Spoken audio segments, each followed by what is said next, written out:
नमस्कार दोस्तों, स्वागत है आज की एक और म्यूचुअल फंड रिव्यू की वीडियो में। बहुत समय से हमने बात नहीं करी थी Jio BlackRock flexi cap fund की। हम इसका रिव्यू नहीं कर पा रहे थे। कर भी रहा था अगर मैं इसकी बात, तो जो दूसरी वीडियोस हैं उनके अंदर बात कर रहा था। Parag Parikh, HDFC flexi cap fund, उनके साथ में इसका डेटा मैं कंपेयर कर रहा था। लेकिन आज मैं स्पेशली इसी फंड का रिव्यू करने वाला हूँ। वीडियो छोटी है लेकिन इंफॉर्मेटिव है, एंड तक देखिएगा। ये इसका जो पूरा का पूरा रिव्यू होने वाला है, जब से लॉन्च हुआ है तब से लेकर आज तक हम पूरे हर डेटा के ऊपर हर एक्सपेक्ट में बात करेंगे। फंड मैनेजर क्या प्रदर्शन अच्छा कर रहे हैं, नहीं कर रहे हैं, जो अलादीन है उसका सपोर्ट जो मिल रहा है वो सफिशियंट है या नहीं है, क्या मार्केट की गलती है अगर फंड परफॉर्म नहीं कर पा रहा है तो, या फिर एएमसी की यहाँ पे कोई गलती है, इन्वेस्टर के लिए क्या सही रहेगा। हर पहलू पर बात करने वाले दोस्तों, तो इसलिए वीडियो को छोड़िएगा मत, एंड तक बने रहिएगा। साथ में चैनल को सब्सक्राइब जरूर कर लीजिएगा और वीडियो को लाइक जरूर कर दीजिएगा दोस्तों। कंप्यूटर स्क्रीन आपके सामने चालू हो चुकी है। फंड का नाम आपके सामने ही है, Jio BlackRock flexi cap fund. इनका पहला एक्टिव मैच फंड है जो कि अलादीन के सपोर्ट के साथ में आता है, और दो फंड मैनेजर इनको मिले हुए हैं डेडिकेटेड, तन्वी जी और राजीव जी, जो इसको मैनेज कर रहे हैं। तो सबसे पहली बात, मैं बिल्कुल भी समय वेस्ट नहीं करूंगा और इसको जो रिटर्न्स है वो आपको सामने दिखाऊंगा। आप देखिए इसके रिटर्न्स एक दिन से लेकर जब से लॉन्च हुआ है तब तक की हम बात करेंगे। आप इसका एक दिन का रिटर्न देखिए, 0.78% ये माइनस में रिटर्न दिया है इसने एक दिन में, क्योंकि मार्केट के अंदर गिरावट आई थी इसलिए। उसके बाद देखिए, उसके बाद आप देखिए एक वीक का रिटर्न। एक वीक में इसने माइनस में 1.17% का माइनस में रिटर्न दिया है। उसके बाद हम बात करने वाले हैं 15 दिन के रिटर्न की। माइनस में 1.84% का इसने रिटर्न दिया है, ये भी माइनस है। एक महीने में देखिए, एक महीने में इसने 3.16% का पॉजिटिव रिटर्न दिया है एक महीने में। और अगर 3 महीने की बात करेंगे तो माइनस में 0.30% का माइनस में रिटर्न दिया इसने। अब अगर मैं इसका कंपैरिजन आपके सामने पराग पारिक फ्लेक्सी कैप से करूं तो वो थोड़ा सा ठीक नहीं होगा, क्योंकि वो फंड एक उसके अंदर वो जो पोर्टफोलियो है उसके अंदर डेट फंड्स भी हैं, और साथ में जो इंटरनेशनल स्टॉक्स है उसका भी एक्सपोजर है, तो उसको मैं बिल्कुल अलग रख रहा हूं। मैं आपके सामने खोल रहा हूं एचडीएफसी फ्लेक्सी कैप फंड। उसका जो डेटा है सेम हम रख के देखेंगे, फिर जो इसका पोर्टफोलियो है उसके ऊपर एक नजर डालेंगे कि भाई पोर्टफोलियो के अंदर क्या इन्होंने बहुत चेंजेस करे हैं, नहीं करे हैं। हर एक्सपेक्ट से बात करने वाला हूं मैं दोस्तों। तो आपके सामने मैं खोल रहा हूं इसका एक दिन का डाटा। तो आप ये देखो, इसके अंदर एक दिन की जो गिरावट हुई थी वो हुई थी 0.78%, और एचडीएफसी फ्लेक्सी कैप फंड में हुई है माइनस में 1.10%। उसके बाद एचडीएफसी आप देखो 1 वीक में 0.99% गिरा है, और ये गिरा है एक हफ्ते में 0.17%।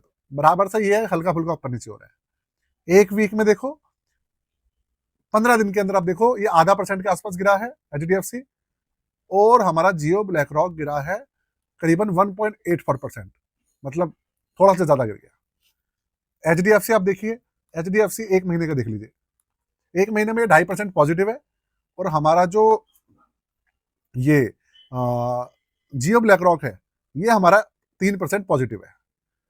एचडीएफसी 2.5% पॉजिटिव है, और ये करीबन 3% पॉजिटिव है। 3 महीने का डेटा और देख लेते हैं, क्योंकि ये 3 महीने पुराना ही फंड है। 3 महीने में एचडीएफसी 0.11% रिटर्न दिया है, और इसने दिया है 3 महीने में 0.30% माइनस में। तो यार अगर मैं बात करूं ना सिर्फ 3 महीने से लेकर एक दिन के तक के रिटर्न की, और सिर्फ 3 महीने का डेटा की चेक करूं, देखिए फंड तो बहुत ज्यादा पुराना है नहीं, तो इसलिए तो उससे ज्यादा पुराना तो हम कर भी नहीं सकते ना चेक। हम सिर्फ बात कर सकते हैं 3 महीने की, और 3 महीने का पीरियड फंड मैनेजर्स को और अलादीन के सपोर्ट को समझने में काफी है। आइडिया लग जाता है एक मोटा मोटा कि वो लोग जो काम कर रहे हैं वो सही राह पे जा रहा है या नहीं जा रहा है। तो अगर मैं बात करूं एचडीएफसी और जियो की, तो देखिए दोनों का जो रिटर्न्स वगैरह आ रहे हैं ना, पैटर्न जो है वो काफी सिमिलर है। रिटर्न्स के पॉइंट ऑफ व्यू से देखूं मैं, बहुत ज्यादा फर्क नहीं है यार। दोनों से फ्लेक्सी कैप कैटेगरी के हैं, दोनों का पोर्टफोलियो भी डेट कैटेगरी के अंदर नहीं है, पूरा का पूरा इक्विटी के अंदर ही है। एचडीएफसी का शायद थोड़ा बहुत डेट कैटेगरी में होगा, नहीं तो उसका भी पूरा का पूरा इक्विटी के अंदर ही रहता है। तो ये है। अब हम देखते हैं इसका सीधा पोर्टफोलियो देखते हैं, वो देखते हैं उसमें क्या है।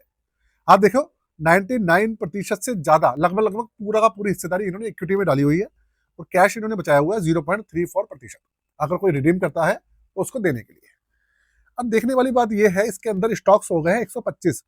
पहले स्टॉक्स थे 140, 141, उसको घटाकर इन्होंने करे हैं 125 स्टॉक्स।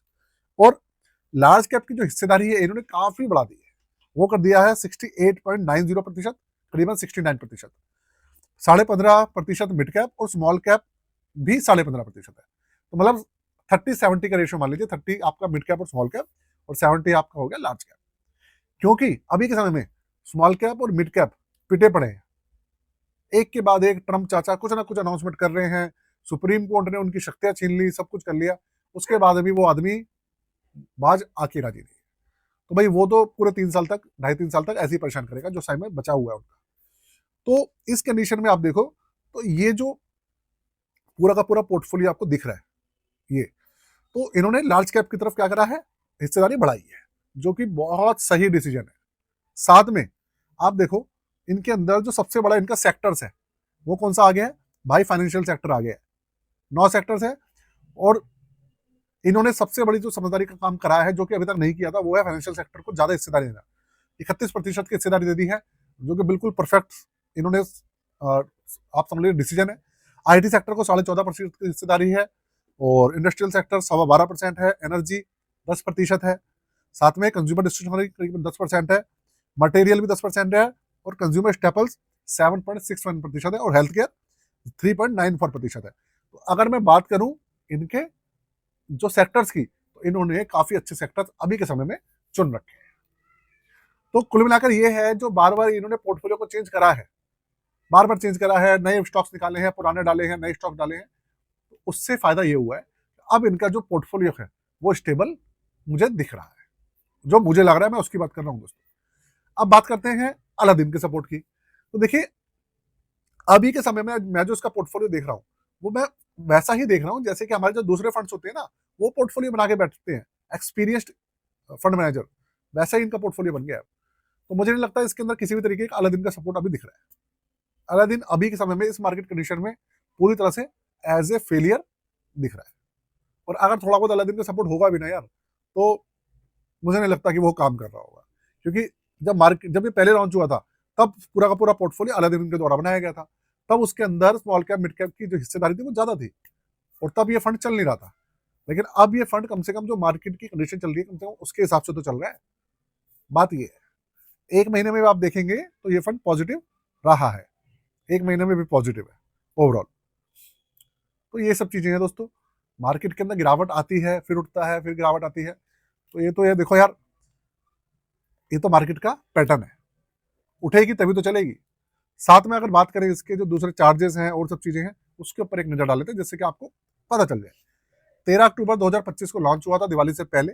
उसके बाद निफ्टी 500 बेंचमार्क है इसका, ओपन एंडेड स्कीम है, एक्सपेंस रेशियो 0.5% है और साथ में जब से लॉन्च हुआ तब से अभी तक रिटर्न ना के बराबर है। यानी भी देखिए कितना है, 10 रुपए 12 पैसे पे अटका हुआ है।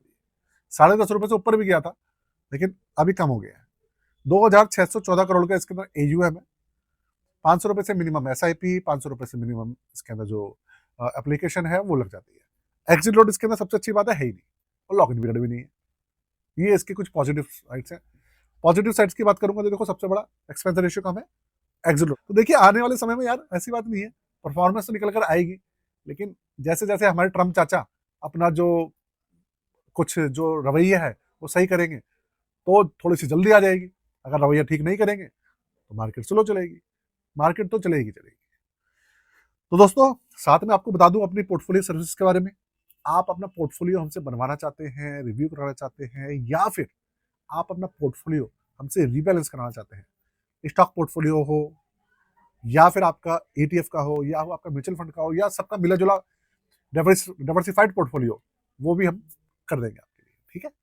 तो डिस्क्रिप्शन के अंदर व्हाट्सएप नंबर है, चार्जेस है 999 रुपए, आप हमसे जुड़ सकते हैं।